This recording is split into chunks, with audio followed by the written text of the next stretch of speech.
and final step. Your collage is made. You are ready to make add your name to it.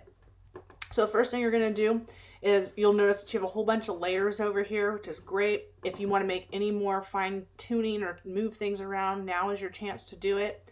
Because once you do this next step, you won't be able to change anything. Okay, so we're going to go up to the top where it says layer.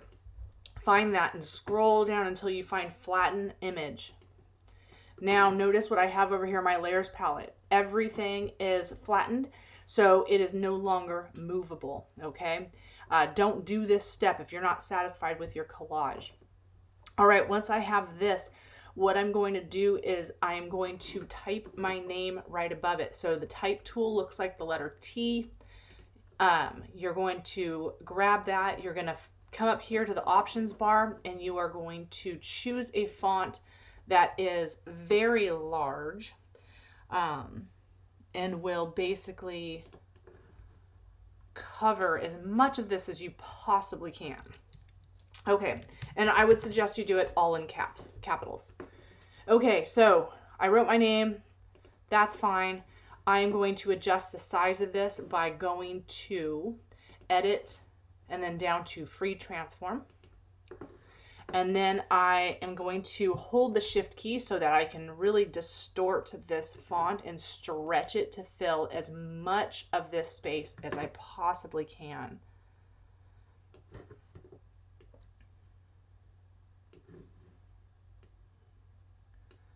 Okay. Once I have that, I can go ahead and hit the check mark up at the top. Now this part is important. So right now, the way the layers are looking is I have my type layer is sitting above my background layer. Now what I really need to do here is I need the background layer to be sitting above the type layer, but it's locked. And so what I'm going to do is I'm going to click on this background layer and I'm going to duplicate it. Okay, so to do that, you're just going to press Control on your keyboard and the letter J. Okay, so now I have this copy and I'm going to drag it above. Okay, so I'm still looking at that. And I can go ahead and turn off that bottom one. I don't even need that on. So that's just my little layer visibility right there. And you won't even notice anything because it's not important. Okay, now what we're going to do is on your keyboard, you are going to find the Alt key and you're going to press and hold it down. And you're going to take your mouse, and as long as it's in the right location, which is right in between these two layers here, what you're going to see is it's the cursor is going to change. It kind of looks like a square with a down arrow. Once you see that, you can click, and what you'll get is this is called a clipping mask. So whatever you have sitting on top here, and in this case is our collage, it is going to clip to whatever shape you have below it. So we had our name, right, and type. So all of this is now inside of these letters. All right, the checkerboard pattern, all that is basically, it means it's transparent. So if we were to print this, the only thing you would see is whatever the paper color is.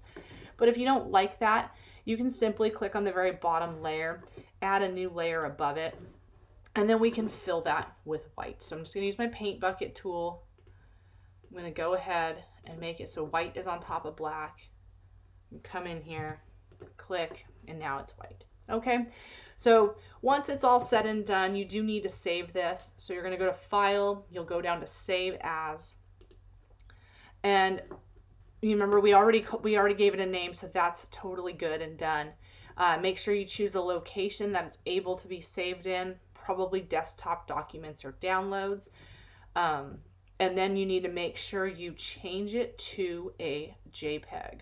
Okay, so right here, mine says it's a little bit different, but it says Photoshop is the format. I'm done with this and I don't plan on working on this again, and I'm ready to turn it in. So that means you're going to choose JPEG. Okay, if you do not finish your collage, then you can click on Photoshop. So JPEG, you'll hit save. You'll make this as large of a file as you can get it, so that way the quality is really good, and you'll click OK. And that's it. It's done and it's ready to be submitted.